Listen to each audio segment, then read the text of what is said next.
so little force with that. You know your gavels, yeah. I had to use my head.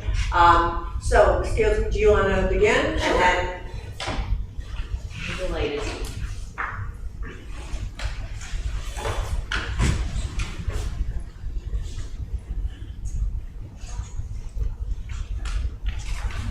Okay, good evening. This is our final budget hearing, and we will present the budget, which we will be presenting to the public on May 20th for their votes.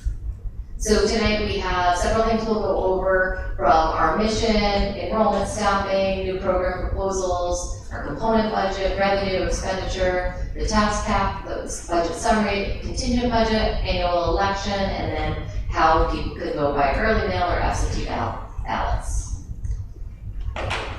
If people are watching at home and you have questions or comments, communications will be monitoring the email account all night. It's communications@nccsk12.org. You can put in your question and we will check in at the end of the night if there are any questions, and we'd be happy to answer them. We always start with our budget. It's important that when we're making decisions that we're always thinking about what is the mission of the North Colony School District. Our mission is focused in two parts. First, on, of course, our students, that we're always thinking about how we provide them opportunities, but also the necessary supports that they might need in order to engage in relevant and challenging work which can contribute to their academic and social growth and development. We're always thinking about the whole child, how they improve academically, but also how they grow socially and as they develop in their time with us.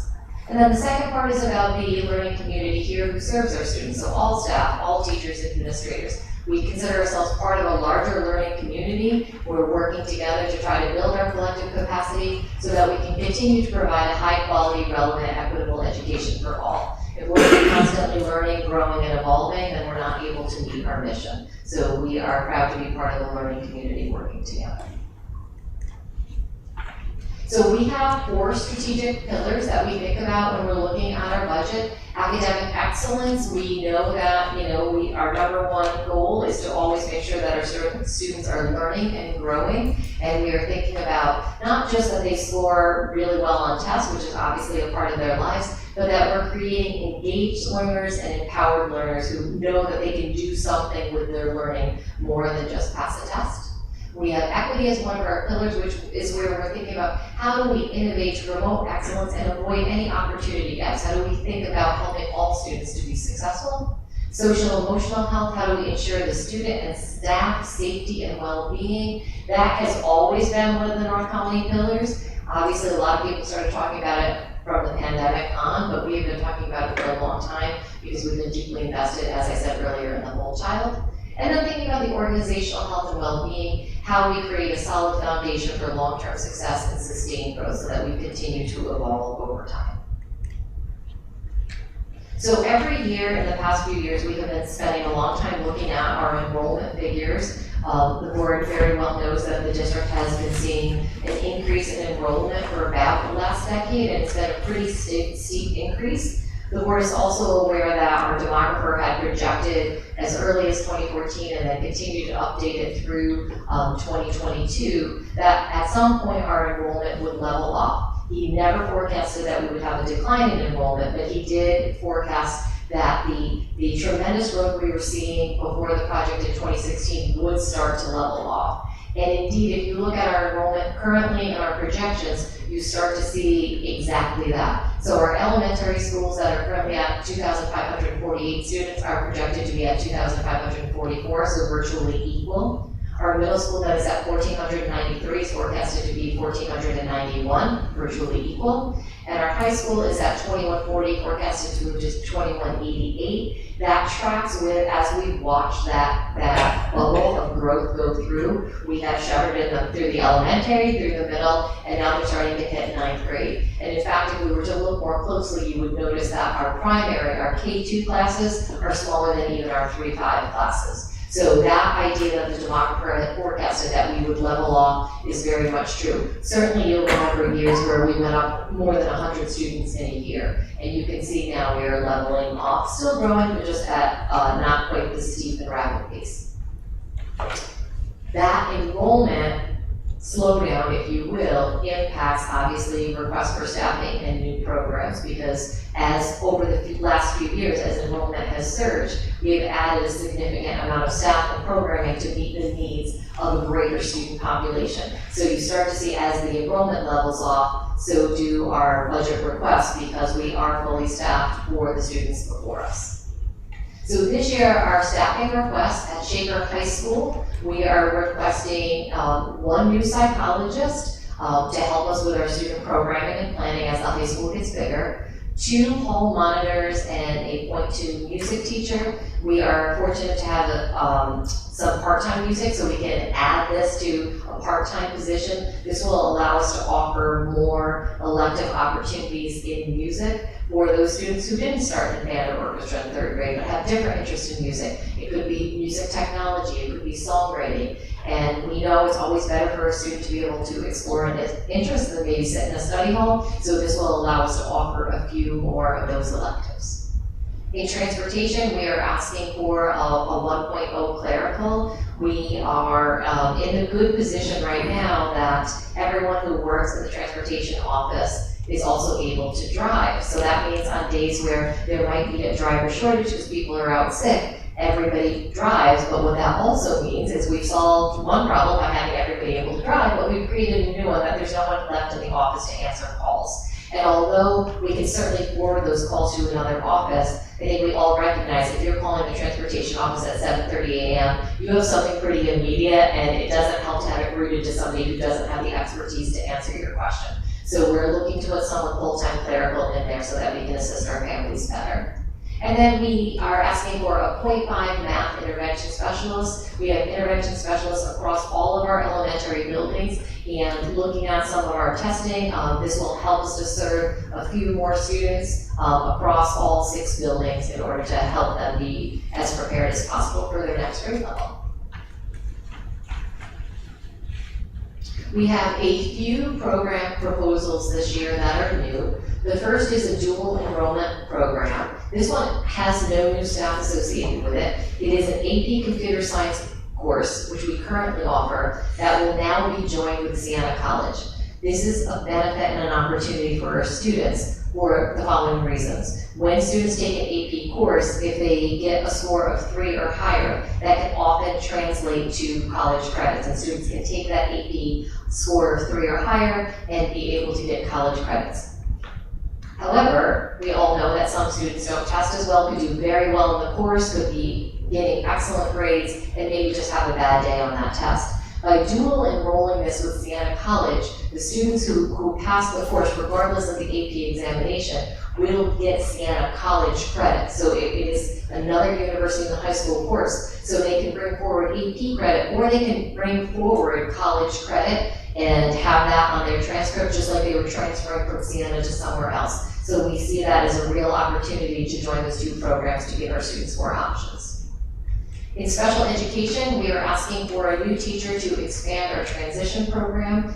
The board is aware that for years, by state law, we provide education for students in certain populations of special education from 18 to 21. The state expanded that to 18 to 22, and then depending on the child's birthday and when their 22nd birthday is, for some students that means that they potentially are in school till almost just shy of their 23rd birthday. So as we look at that, the board, probably back to 2010, joined in a program with Siena and created the transition class, which exists on Siena College campus because parents and community members of the Board of Education had the good, I don't know how to get that out, had the good idea to think about that while all of their students at the age of 18 move on.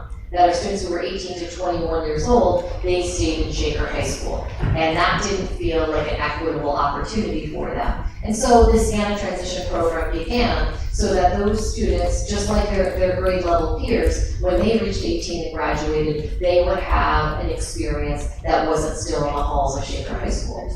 We have a wonderful program at Siena. Siena is a big and also growing college. They don't have as much space, so we have 1 classroom there, and we just can't serve the number of students we'll have in the 18 to 22-year-old just at Siena. So what we are able to do if the budget passes and we get this teacher is we are able to transition some classroom spaces that are in our central office with the help of our buildings, grounds, and maintenance crew into rooms that will look more like apartments so that there are life skills for these students. And so when they are done at Shaker High School, they can move to these spaces and then on to Sienna. So this gives them a progression, just like all their classmates get. We're really excited about that program, but that will require one new teacher. We are also looking in the field of special education for a transition coordinator. This is a position we had for a very long time. The person who was in it previously was a teacher on special assignment, and she retired right before the pandemic, and then the pandemic happened and we never filled that position. And we're asking to bring it back because although the special education teacher who works with our students on the Sienna campus also works on transition coordination, she's also a full-time special education teacher on the Sienna campus, so she can't devote the kind of time to it that someone who had previously been on a special assignment could. So we'd like to bring that back. That is not just for post-18-year-old plans. That planning needs to begin earlier. There are myriad resources out there for families, but they are very difficult to navigate without someone who can point you in the right direction, show you the options. And so we are asking to bring back the teacher on special assignment program. And finally, at Shaker Middle School, we would like them to have a new TA for a fully staffed testing center. We have a testing center at Shaker High School, which serves for all students who need accommodations, and there is a TA who runs that, organizes everything, so when students come in, she knows who gets extended time, who might get test run, whatever might need to be done. She is the liaison between the classroom teacher and making sure that the students get their appropriate accommodations. You can imagine for a school the size of Shaker High School, how much organization that takes. In the middle school, as we become a 6, 7, 8 building, it's close to 1,500 students. That has become an emerging need. The middle school has started that. They have used substitute teachers to staff that, and you can imagine with per diem substitute teachers, you get different people in there, and with all the organization and the fidelity we have to have to students' individualized educational plans, not having the same person there to shepherd the students and make sure that they get everything they need is a bit of a challenge, although they've been doing a great job. So we would like to have that become a 1.0 TA, again, to match the high school model, which has been very successful for us. So with that, when we go back, you can see, compared to previous years, these are all the staffing requests that are new, that are related to enrollment and services. And then these are the staffing requests related to new program proposals. So it is one new special education teacher, one new TA, and a teacher on special assignment. Now I'm going to ask Mrs. Howard to come up to talk to us about the proposed expenditure budget. Beautiful. Good evening, everyone. We have been talking about the components of the budget for the last several months, and so this is just an opportunity for us to review the important aspects of what we will be presenting to the voters on May 20th. So if I were to print out the entire line-by-line appropriations budget for you, it would be a 50-plus page document. But all that New York State actually requires is that we present what's called the three-part budget, the component budget, and it's made up of capital, administration, and program costs. So we need to always be able to show our community that we're spending most of our money on programmatic costs related to providing an instructional program for all students. So you can see in this graph that we are doing that next year. And then just reminding everyone that the capital component of the budget includes facilities and operations costs, debt service, and interfund transfers. So interfund transfers next year are related to additional bus purchases. The next slide will, I know you can't see it well on the screen, but you do have it in front of you. But this just takes that chart and provides you with category totals for each of those areas in the categories where they are represented. And this is also part of the budget statement and attachments that is on the website for the public to view. And at the bottom, you are able to see a year-to-year comparison of costs and changes in those component percentages.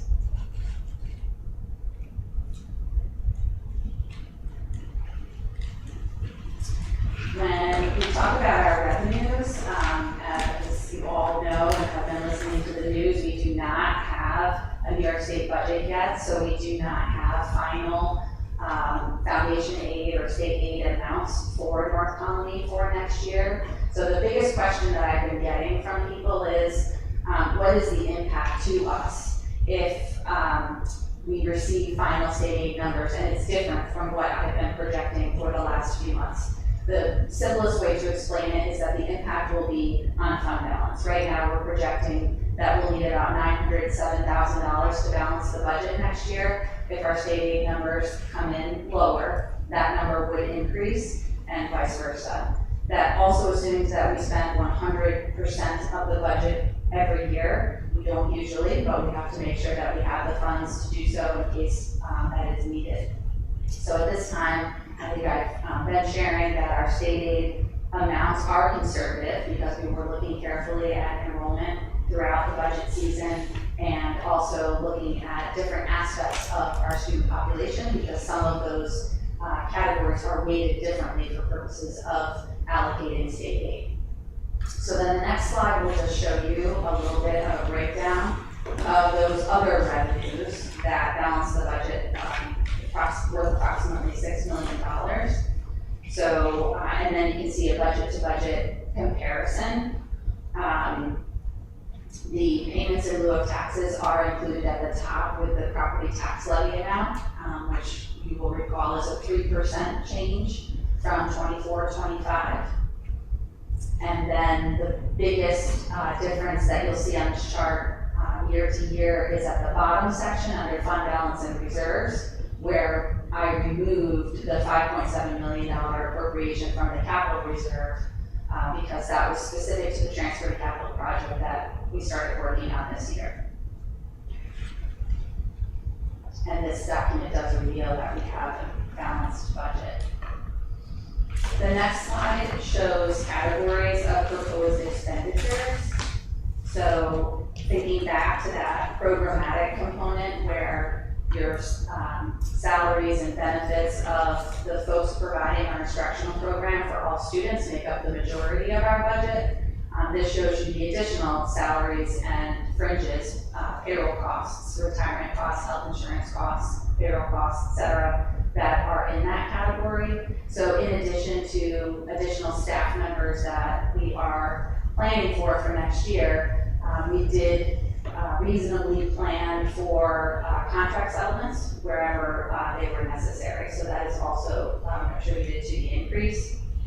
And then keep in mind that health insurance costs for next year have risen anywhere from 8 to 12%, depending on the plan that employees choose to enroll in. Under textbooks, workbooks, and library books, the biggest reason that is down compared to last year is we do not have any large CKLA purchases like we did this year. So it's not because anything was cut or removed, it's just we don't have as much of an expense there next year. Contractual services are in the center of the chart. Electricity under utilities is forecasted to increase. In the next month or two, you will see documentation to approve in a regular board meeting to engage in a new bid for electricity services because we do purchase from the NISMIC consortium. So we'll approve to engage in that process, and then we'll find out in several months what the outcome is. But they were able to provide us with some baseline projections in order to put a budget together. The increases related to BOE services and special education are related to primarily increased costs related to placements, and then just additional services that we are purchasing from BOCES next year. In the operations and maintenance section, we are going to be working on several building-based projects next year, so that reflects some increased costs there for Brian Kraft and his staff. We're doing okay this year on fuel, so we left that number flat. Insurance in this section relates to liability insurance and auto insurance coverage. Those costs are also increasing. If we move down to the all other departments section, the primary reason for the increase here is costs related to transportation contractual services, and in the event that we need any contractual transportation services, contract transportation services, so other than our district drivers. We did have an increased need for that this year. At the bottom section of the chart, I just wanted to point out that the interfund transfer section, you'll recall that is less this year because we removed that transfer to capital project, but that $2 million reflects the purchase of buses next year and also a transfer to the special aid fund to cover the district's 20% cost of summer programming for students with disabilities, and then a small transfer to the food service budget or the cafeteria fund, generally for unpaid student balances due to some changes in the regulations with food and nutrition at SED.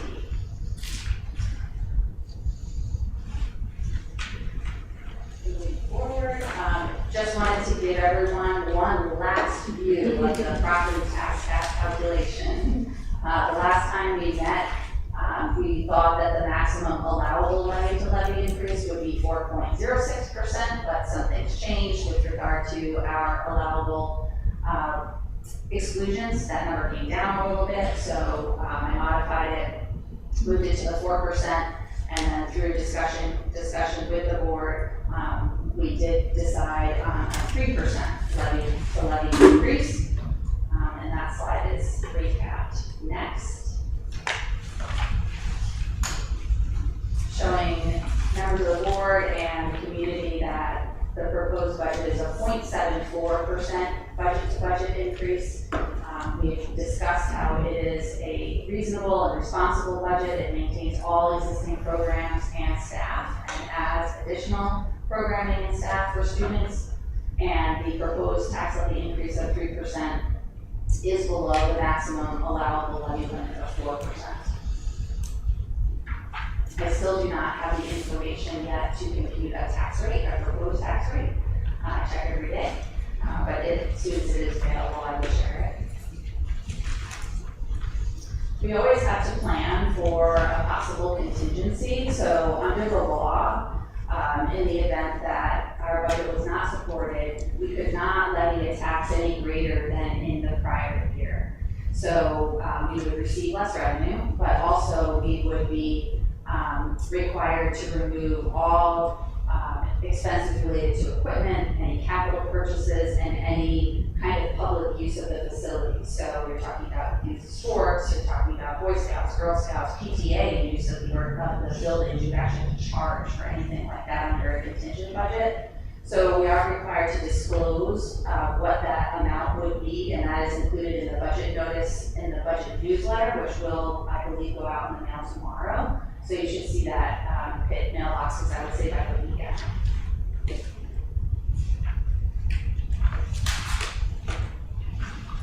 This is a snapshot of what this year's official ballot looks like. Superintendent Steele, I don't know if you wanted to comment on this and early and absentee voting. I was gonna yell. Ballots are almost ready. We're just waiting for Port Orange to finish the printing, and then the district clerk will begin sending those out. She's already getting requests for ballots to be sent out. So last year, you'll remember we had multiple proposals on the ballot. This year returns us to voting for members for the Board of Education and voting on the overall budget. So you'll see in the center, we have 2 board seats. Samuel Johnson is running for another term, and he is running unopposed. Linda Harrison is running for another term, and she is running unopposed. So those 2 are in the center of the ballot. And then at the bottom of the ballot is where people vote yes or no on the budget. So it says, shall the proposed budget expenditure for the 25-26 school year in the amount of $155,230,502 for the purposes shown, and then they vote yes or no. So it's a simpler ballot than we had last year. As mentioned earlier, our budget vote day, the budget vote for the entire state of New York, not just ours, but all school districts, is Tuesday, May 20th. We have in-person voting happening at the Goodrich Building, which is our district office located at 91 Fiddler's Lane. As we have in the past, we're going to be open for the maximum hours allowable. So that is opening at 6 a.m. and closing at 9 p.m. So people can come in person and vote, or as they have done starting last year, mail-in voting is again allowable this year. So in the budget newsletter, people will see the QR code that they can scan to request a mail-in ballot. Mail-in ballots are very easy because when they come to you, they have an envelope that's already stamped. You fill out your ballot, you put it in, and you pop it in the mail. You don't even have to worry about postage, and it will come to us. If you do not want to put it in the mail for whatever reason, we also have a drop box located at 91 Fiddler's Lane, and people can just put it in that drop box if they should wish to do so. People can also request absentee ballots as they have in the past. The main difference for an absentee ballot versus a mail-in ballot is when you fill out the application for an absentee ballot, you have to go in and you must explain why you need an absentee ballot. So absentee ballots are still valid, but a mail-in ballot accomplishes the same purpose, and you don't have to fill out anything except your name and address. You must, of course, be a resident of the district and eligible to vote in order to use mail-in voting or absentee voting. And that is our presentation. Are there any questions from the board? Did we decide, are we going ahead with the discussed improvements at BOEs? Okay.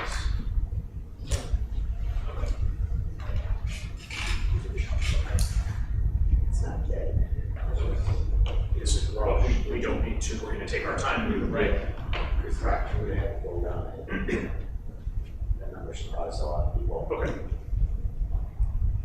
Ms. Fields, just in case anyone is watching, is there a deadline to when they can request the mail-in or absentee ballot? There is a deadline. Is it I do not have it in front of me. I don't know if you can pull that up. I think it's May 14th. I think you're right, but We will double check. Because there is a deadline by which you have to do that. Or you can wait until May 20th and come in person. deadline to request is May 12th online. Or otherwise you have to do it in person at district office if you want. The deadline, if people want to request by using the online form, is May 12th. After May 12th, if you still want to get a mail-in ballot, you can come to the district office at 91 Fiddler's Lane. You can see the board clerk and she can then give you a ballot if you fill out the form.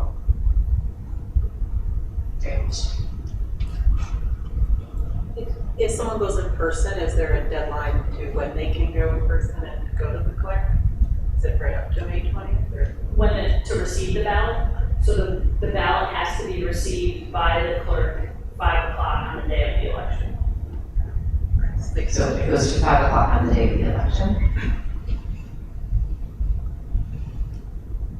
Well, thank you to the Board of Education for the work over the last several months. Thank you to our central office leadership team for all the work and our administrative team for putting together the budget. As Mrs. Howard said, I would echo what she said. I feel like we have thought very much about fiscal responsibility and the sustainability of what we provide for our students and putting our students at the center of everything we do and trying to provide as many opportunities as possible in a fiscally responsible manner.